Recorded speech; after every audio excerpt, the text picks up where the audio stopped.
Hello everyone, welcome to our channel. Today we're going to be doing something a little bit different. We're going to be covering some outboard motors. Now we have plenty of really rare and unique outboard motors, lots of vintage ones tucked away inside the shop here. So I'm going to give you guys a tour and we're going to look at some of the coolest motors that we have. And we're going to do a tier list on which one I think is the coolest. So I'm going to rank them from S all the ways down to F.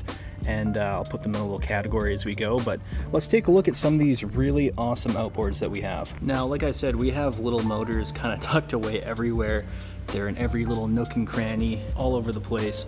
So I'm gonna kind of just tour around and see what we got hidden away there, and I'll let you guys know what each one is. And yeah, and like I said, I'll rank them on, you know, what I think is the coolest looking motor. And yeah, let's jump right in. Now we have quite a lot of motors, but the Mercuries actually have a little cheat sheet for here, so I'll be referring to that, as well as all of the information behind these motors. Bruce has a lot of knowledge. Hey Brandon. I better not make the video. It can be in the outro. Bruce has got quite a lot of experience with these motors, so he gave me a rundown on all of them, and we're going to do it one through and taking a look. So to start off, let's start off here with this Mercury. So this is the Mark 30. This is the Turbo 4. This model is actually a 4-cylinder outboard. Now, Mercury made this model in 3 colors. You have the red, the black, and the blue one. And this blue one is actually the rarest version of the color scheme. And some of them actually came in an electric start. This one is a pull start, but there were quite a few electric starts made as well. And for 1956, that's pretty cool that some of these had that electric start.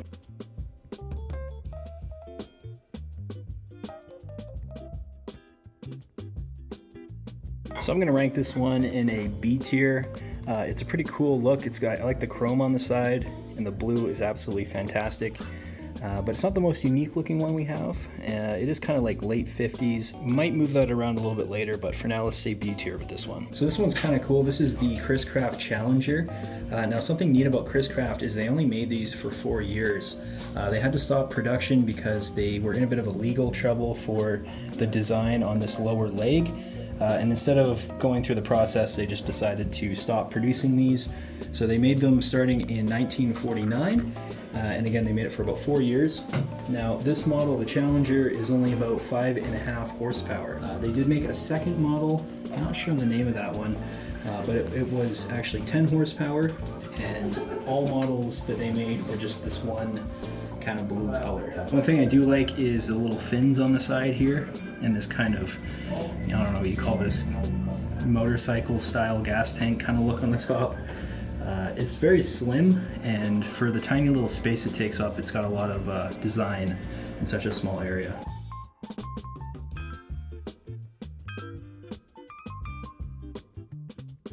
So as for the list, I'm going to put this one, let's say A tier.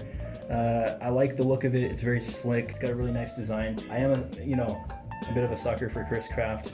If you guys are new to the channel, we absolutely love Chris Craft here. But I just really like the design of this. It's very simple. As they always do with Chris Craft, went the extra mile to make all the little bells and whistles kind of look really nice. So yeah, we're gonna put that one on A tier. Now I'm not gonna do a full coverage on this one. You're gonna have to wait till the end of the video, because if you haven't guessed already, this is my absolute favorite one. Tons of cool stuff about this motor, but we'll come back to that to the end of the video. If you want to see that, you can go in the description and I'll have the little chapter marked. Now this is the Evinrude Lark. This is a 1957 and actually has 35 horsepower. Now if you're familiar with the Evinrude models of this year in 57, you'll know that the Lark is the upgraded version, so it has some extra chrome on it and it kind of just pops a little bit more. Now I know a lot of people really love these Evinrudes.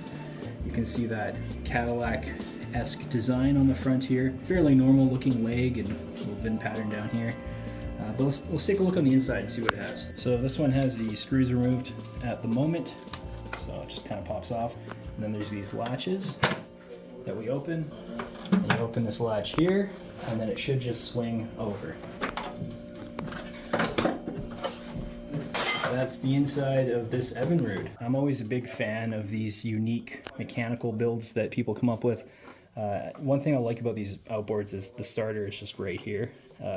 Coming from the world of mechanics, it's really nice to have a nice accessible little starter. But yeah, that's what the motor looks like in this Evinrude. Now, as for aesthetically speaking, you may not agree with me. If you disagree with my ranking, go in the comments there. I'm going to put this on a C tier. I like the design of the Cadillac and the chrome and all that, but it is a fairly generic looking motor. That's not going to be the most popular opinion. I know a lot of people, diehard fans of the Evinrudes. But yeah, that's where I'm going to rank this one. But now let's take a look in the back and see what other little goodies we have hidden up there. Here we have another Mercury. This is again a 4-cylinder motor. Now this is actually a 45 horsepower Mercury 450. You can see on the front there. Lots of nice trim on this one. I like the little handle and the white paint. They use cool little fonts on it, and that is a nice looking motor. So an interesting fact about this is Mercury, after 1963, changed all of these outboards to black. That's kind of their signature look now, is fully black motors. But of course, before 63, they had the different colors. Now this era motor would be from 60 to 62. I know this one is a 1961. And of course you have your pull start up here, labeled Mercury. And yeah, this is a kind of a cool little motor. I'm gonna label this one as a B tier. I like the chrome. I like this little grating down the sides of it. They went the extra mile with the font, and even down here you can see this is actually raised material. So it looks really nice. It's well made. So yeah, we're gonna put this one on the B tier. Over here we actually have a very similar motor. This one is the 500 instead of the 450. And you can see it's essentially the exact same motor, same pull handle, and same font and everything. So this one is the 50 horsepower though, so it's got 5 more horsepower than the other one, but it looks fairly identical to the first one. So we're going to also stick this one in B tier. Now over here we have another Mercury Mark 55. This is very similar to the one up front, except this one comes in the sunset orange color.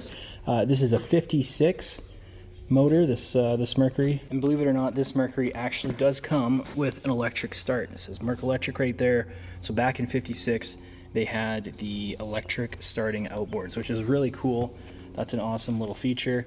It still has a pull, you know, just in case the electric fails, but having an electric start is a lot of fun. Again, super awesome design on this one. And you can see that badging that it has up on the front here. Looks really beautiful. And yeah, that's the Mark 55. I'm gonna put this one also on the B tier as the same as the blue one. I do like the blue color a bit more. So let's move the blue one up to A tier. We'll move this one to B. We'll keep this one on B tier.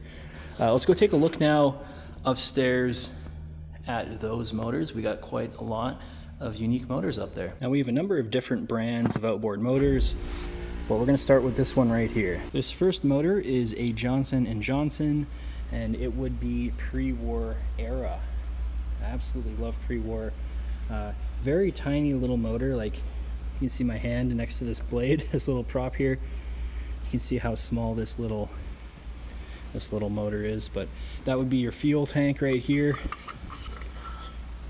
It's this little tube, kind of a funny little design. And then you would have your pull start wrapped up around the top here, where you would turn the motor over. And of course you have your little throttle adjustment right here.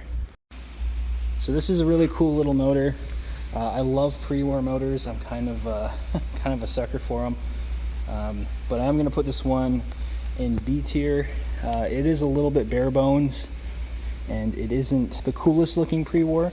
It's definitely pretty neat, but yeah, let's go B tier with this one. Now this motor here is actually an Elgin, so this has a Briggs Stratton motor, believe it or not, which is quite a big name.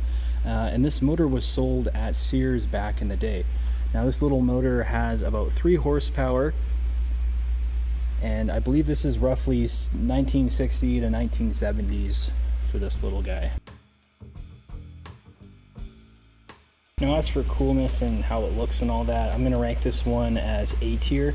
I really like the simplicity of it. Again, I really like it when it's super smooth and simple, and it's got this really cool kind of chrome air cool look on it. Really easy to work on. Everything's right here. And it's got the little gas tank on top. Just a super neat little motor. I know it's a little bit later than stuff I typically prefer, but for what it is, I mean, this thing is really cool. Now, speaking of cool, this is probably one of my more favorite motors. I absolutely love this one. We're gonna give it an S tier right off the get-go. This is such a cool little motor. So this is, again, a Johnson & Johnson. It's a 1.5 horsepower. Now the exact year in this, I believe, would be anywhere from 1930s to 40s. And it's stamped 39, so I'm gonna say that it's a 1939. But yeah, just look how cool this is. If you haven't noticed already, this is the gas tank. So this little area right here goes down, and it's got this this little chain on it, and that's actually where we put the gas for this motor, in this little wraparound tank that it has. And again, for the compact space that you have here, this little handle, this little tank, these little emblems, this thing is just really cool. I really like the look of this one. And I mean, look how small the motor is compared to my hand here. This is so tiny. You can see the little combustion cylinder here with the little head gasket, and yeah, that's a super cool, super fun little motor. Again, tiny little prop on this thing. That's an easy S tier for me. Love this gas tank. Moving on to the next one here, we have this blue Evinrude Lighttwin. Now this one's really tiny, another Evinrude model. People love Evinrudes. You can see the gas filler neck is on the back here. You have your propeller, which is kind of a weird design on this one. This is a super cool little motor. See the designs on the pull cable. It's got the operating instructions on it. Now, if you're wondering what this number is on the back, there's a chance that it's part of the serial code number, but if you're at all familiar with how it was back in the 80s, 70s, so on, people usually inscribed their social security number onto the back of motors and parts and all sorts of stuff. I remember my grandfather gave me his tools, and they all had this social security number inscribed onto the tools. Back then it was just how they labeled things, and I can't say for certain if that is what that number is, but I've definitely seen that before on a lot of stuff. But this is a really cool, really awesome little motor. Again, for the compact space that it is, they got a really nice design in this one. I'm gonna give this one an A. It's gonna get an A tier in my books. Here we have another Johnson & Johnson. This one looks like it could be post-war. It does look like we are missing the bottom cover for it, so I might not put it on the tier list just because I'm not sure what it looks like entirely. But really nice leg on this one. Again, super tiny little brass prop. You gotta love these tiny little props, they're so funny. Then up top here, yeah, it looks like this one isn't fully assembled. You can see it's made in Toledo, Ohio. But cool design on this one. Again, big fan of the fins and all that, but I don't believe this one is fully assembled, so we're just gonna leave it off of the tier list and move on to this Elgin. Now, this is a fairly common little fishing motor. This is a 4 to 5 horsepower Elgin motor. You can see they transcribed a little bit on it. Again, you have a really clean leg on this one, some nice fins, and I believe they went for aluminum on the propeller for this one, which is kind of a unique choice. That is a really cool motor as well. Probably gonna rank this one somewhere on the C tier. They did well. It looks pretty smooth, but I'm not a fan of big exposed parts. If you're gonna do covers like this, you gotta go all the way. Otherwise, exposed is the best way to do it. Now our next motor is a Mercury, and it's actually on the sheet here. It's the Mercury 20. Now again, the two designations that these Mercuries have is they have the Mercury number, and then they'll have a letter after it, which is usually an E, which would indicate electric.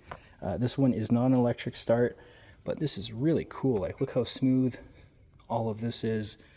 And then again, like I was just saying about this Elgin, the difference here is they completely encapsulated the motor. And you have these really cool designs here with the fin, nice little handle to hold it from. You have this front embossed shield up here, which looks pretty cool. So that's a pretty cool looking motor. This one easily gets an A tier. Just a big fan of this this design and the seamlessness of everything. Of course, they always do this nice, really embossed logo on the side here. and it's just consistently clean all the ways through and through. Over here we have a 5.5 horsepower Evinrude Fleettwin. You can see the leg going all the ways up on this one here, and it has the wraparound cover. Again, a couple little clamps you can get in there. This has that kind of iconic 50s look. See the front of the motor there, just has some clean logos on it, no badges or anything like that. It's a pretty basic looking motor. We're gonna rank this one probably around the B tier. Actually, I might even do a C tier. Doesn't seem to have any additional trim or chrome or anything on it. Again, with these Evinrudes, some of the models had the trim, the chrome, but this particular one looks pretty bare bones, but it is pretty clean, so let's go with a C tier on this one. Now, as I had mentioned on that Mercury down at the bottom there, after a certain point, Mercury started making all of their outboards in a black color.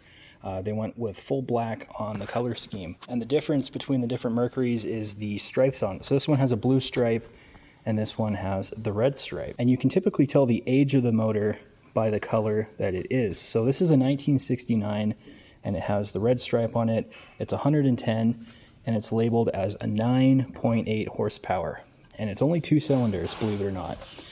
Whereas the counterpart here is a 1972 Mercury 40, and that has 4 horsepower. Now, fun fact about these Mercuries is they, of course, put the 9.8 horsepower, very specific number, for a reason. They designed it like that because some lakes you're only allowed to take out a 10 horsepower engine. So they would do a 9.8. And I believe Bruce was telling me that some of them came in a 9.9, the Evinrudes, because again, the companies are competing and they're both trying to get as close to that 10 horsepower limit as possible. But that's the Evinrude 1969 Evinrude. Now this one has been in the owner of the company's family for quite some time. When you guys watch this down the road, I like this motor, it's cool. I'm not ranking these on performance or whether or not they're good motors. I'm doing it exclusively on how they look, so I'm gonna put this one probably in a C tier. Not a big fan, it just, you know, looks fairly generic, but being as a 1969, it is fairly clean. I'll give them that. They put a lot of effort into maintaining a seamless design, and it's one of the many reasons that Mercury Motors is still producing motors today. And of course, as the design has changed over the years, they still haven't really strayed too far away from this kind of design. So, you know, you've seen the newer Mercuries, the older ones are going to look pretty similar. And again, this is right when they stopped using these really fun kind of orange and blue colors, so that's where this one's going to go on the list. Now, this motor, very cool, very unique. Absolutely love weird little oddities like this. Now, this motor is fairly rare for what it is. This is a Neptune. This would be 1930s roughly. This would be pre-war, and it has 10 horsepower, believe it or not, in this tiny little motor right here. You can see it's a twin cylinder, so you have the motors sticking out on the sides here. Spark plug goes in here on the side like that. This one, you know, needs a little bit of work, as most of them do. And then, of course, you have your carburetor, which sits coming out of the front of the motor, which appears to be unscrewed as well. But yeah, it just kind of sits like this. Then you have your twin motors, you have your gas tank, and of course you have the exhaust system, which they went over and above on this one to make a really cool exhaust. I love the fins. You know, it adds to air cooling, certainly, but just the actual styling of it, really beautiful and kind of a unique twin leg design. And down here you can see the absolutely enormous exhaust port that they put on this motor. So this one's definitely going to get an S tier. I'm a big fan of the originality and the look of this one. I wish I knew what went here, probably like a cover or something, but that is a super cool, super unique little motor. Now, speaking of unique, rare, and cool motors, this is the 1946 Evinrude Zephyr. Now, this thing has roughly 5.5 horsepower. Originally it was all silver. In the past, it looks like somebody has painted it this gold color. Surprisingly, this motor doesn't have one, doesn't have two, but it has 4 cylinders tucked into this tiny little area. And according to Bruce, this is one of the smallest 4-cylinder outboards that they've ever produced. Very, very tiny 4-cylinder package to fit in this tiny little area. You have some nice engine covers coming down the side. And these cool little fins come off of it like that. Love these little fins. Then over on the front side of it, you have a fairly generic look. Now this is a very cool, unique little motor. Aesthetically speaking, we're looking somewhere in the B tier. It could have been done a little bit cleaner maybe on this transition right here. Maybe the front of it could have had a little bit more design work done, but the tank and the fins coming down the side are really cool. So yeah, let's go B tier with that one. Here we have a 1956 Evinrude. It's 35 horsepower. It's the Aquasonic. This is a fairly straightforward Evinrude, very similar to the one that I showed at the start of the video. So we'll keep this one off the tier list and move on to the Evinrude Elto. So this motor is actually pretty rare. It's 25 horsepower and it was only produced in Canada. Now Evinrude Elto made motors for other companies, and what they would do is they would switch the top of the motor out for different motor casings, and they would actually sell this motor to other companies. But you can tell it's the Canadian only one because there's a maple leaf with a little beaver on it. That is very Canadian. And yeah, that's the Evinrude Elto. And then of course there's the front of it. You just have the deckling up on the front. I wish I could get a little closer. We got this chain link fence here, but I'm gonna go with D tier aesthetically speaking. Well, actually maybe we'll change it to a C. Let's change it to C tier. I like the little fins coming off of the back here. That's kind of cool. It's not my style. Again, if you guys disagree with me, let me know. But it's just not my style. It looks pretty generic looking. And then lastly up here we have the Mercury, which was a 1 year only, made in 1959. That would be the Mark 35A. Again, this is another one of those Mercuries with that chrome trim and that really beautiful color on it. I'm gonna put this one, let's say, on C tier. It is really pretty, but you know, they could have done more maybe with the mesh on the back. It's kind of a huge cavity for no reason, but yeah, that's up top. Now, as promised, let's go over my absolute favorite motor that we have at the shop. That's the one up front. It's also coincidentally the rarest motor we have, but it is absolutely beautiful. So let's go take a look at that one and see what kind of neat little details and little functionalities that motor has. Let's go take a look. Andrew's just finishing up the Chris Craft Cobra at the moment. He's put on a new layer of varnish on the boat, and he's just cleaning it up and getting it all ready to go. But we're gonna actually borrow Andrew, and he's gonna give us a little walkthrough of that incredibly rare motor that we have sitting up front.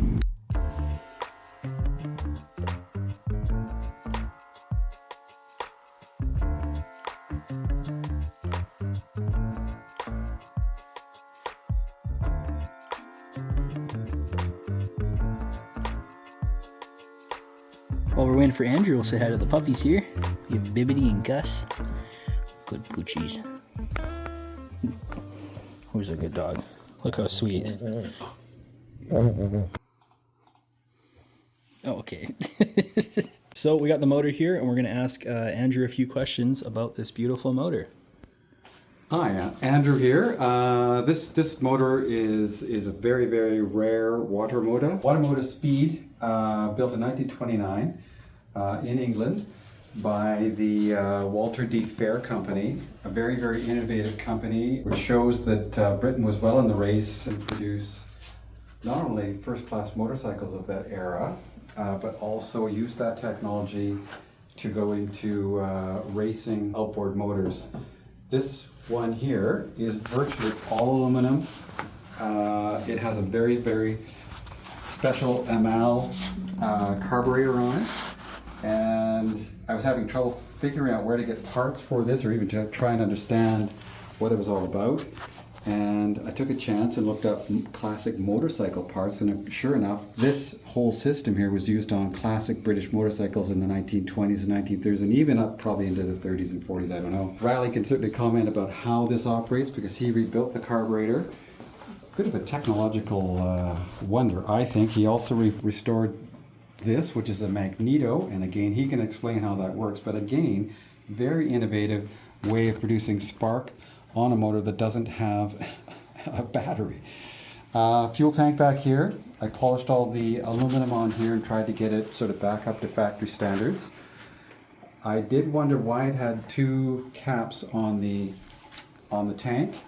This one here is for the fuel, and you run a mixture of fuel and oil in the mixture. Over here, I discovered this is actually a very small oil tank. And this very unique feature right here allows you to see the oil dripping through that little window there, and you can actually dial this to provide the exact amount, or close to the exact amount, of oil to a Babbitt bearing that's back there. And there's also one that lubricates the Babbitt bearing, which is right in there. Waterworks wise, of course the engine has to have water to cool it. So again, a very innovative process here. This engine does not have a water pump, a mechanical water pump pumping water into the engine. It actually relies on a ram induction port on the bottom here. So when it's underway, that's the only time water is forced into the engine. So you can't really run this engine at idle at the dock. You basically start it and go. So it makes its way up the leg into what this is. This is actually called a water jacket. Water flows into here to cool the head, and then it's ejected through this pipe right here to the back and goes out of the exhaust. Just everything about it. It's streamlined. Everything was done to try and keep weight down. I'm still astonished by the fact that a single cylinder outboard motor with the way that it was set up still produced between 15 and 18 horsepower, which is, some cars didn't even have that much. That's crazy. Back in those days. So, meant to run at 4,800 RPM. Again, outrageous for the time, for an engine to be screaming at 4,800 RPM compared to most cars, which certainly didn't do that. We've had this engine since we were kids. My dad traded it to, traded a boat for this motor. And as kids, we were just mechanically fascinated with this and did our best to try and get it started, but that was next to impossible. So our uncle did come over, very mechanical guy, and he helped us at least fire it up once. So I've only heard it run once, along with my 3 other brothers. I'd love to hear it run again, and Riley's gonna see what he can do to get it started. We've got fuel, we've got spark, we've got lubrication, and a couple of strong arms to pull it over and get it started. So that'll be a big day when the engine is run. They used to put these on the back of what's called a bullet class hydroplane, stepped hydroplane, again in the 1920s. The hydroplane with this motor on it was skippered by very brave Brits that went across the English Channel in these very small boats with these outrageous motors on them, across the English Channel from England to France. That must have been quite a ride. Super difficult to find even photographs on this engine. It's so rare. I think there's possibly only maybe 3 in existence. Amazingly, there's 2 in British Columbia where we live. There's certainly one at the Greenwich Maritime Museum, and there's possibly another one in the UK, so that's a total of 4 of these things, which is amazing. And this is probably one of the very few, if any other, fingers crossed, running motors. It's got all the parts, it's all original. This is a little bit modified because this used to have an aluminum water jacket which got crushed on the front, so we modified something to go on there. It's a good fit, it's not perfect, but we would never find an original water jacket again. Yeah, it's been a delight to work on it, and lots of memories behind this motor. So that's why this motor takes the cake for the coolest motor that we have by far. Now, he had mentioned the magneto and the carburetor assembly, so I'll just show you guys a couple of cool things regarding those two. So the carburetor is a little bit of a mystery. Like he had mentioned earlier, I had to restore this carburetor to get it working again. Now, on this side, we have the fuel canister. It has this tiny little button and this little plug here. So I was trying to figure out what exactly the point of this whole mechanism was. Now, this right here is a little float, and how it works, you have this little button. Now, like Andrew had said, you can't exactly start this particular engine just in the water. It will overheat. There has to be forced water induction. So to get it started, they designed this little button here that pushes on that little float once it's raised up and primes the fuel system into the carburetor. So you do this a couple of times and you have a couple of shots of fuel in here, and that ensures that this thing is started right away. It's high revving, it's good to go. And then right here you have your choke mechanism. That's essentially the little choke right there. There's still a ton of air that's allowed to pass through. And of course this is your throttle assembly, hooks up to your throttle linkage, but you pull this up, you twist it, and then it locks into place with this little clip here. So that's kind of a fun little carburetor to put together. But the magneto is probably the coolest part on this motor. Now this, of course, like Andrew was mentioning, doesn't require a battery to run. It runs exclusively off this magneto. So how it functions, once you pull this, which I believe to be magnesium flywheel, it'll start spinning this little shaft right here, which turns the magnet around inside the magneto. And as the field collapses and comes back, it actually creates a bit of a spark. And you can see in the back here, it runs into that little sparked area, across these points right here, and it has timing on this flat blade. The points move up and down, and that produces a significant enough spark to actually go straight down into the spark plug. I did make a video a while ago on how to make a taser. Engage the start button. Step 5, marvel in awe at the raw power of the ML magneto. And I did show this exact magneto running on a drill to show you the spark output that this is creating. And I gotta tell you, after fine-tuning it, I can't take any more hits from this thing. It is very strong. It does not feel very fun. But yeah, that's some of the cooler aspects of this motor. Very unique, very rare. And like Andrew was mentioning, at some point we're gonna get it started up and fired up and see how it runs. So make sure you guys subscribe to the channel if you want to watch a video of us firing this thing up. I'll probably make a video on us putting it back together and getting everything running. But that's going to do it for today, guys. Thank you so much for watching the video. Really appreciate it. If you learned anything new, drop a comment. If you want to argue with me over my tier listing, drop another comment. I know this entire video has essentially just been my opinion on motors, but yeah, let me know what you guys think. If you had a favorite, if you had one when you were a kid, if there's a motor here that you've always wanted to see, let me know. I'd be interested in doing a full breakdown on one of these. Like I said, we're doing a full breakdown on this Watermota, so if there's one in the future that you guys want to see, a really specific breakdown and everything, let me know. We'd love to hear from you guys. But until next time, see ya.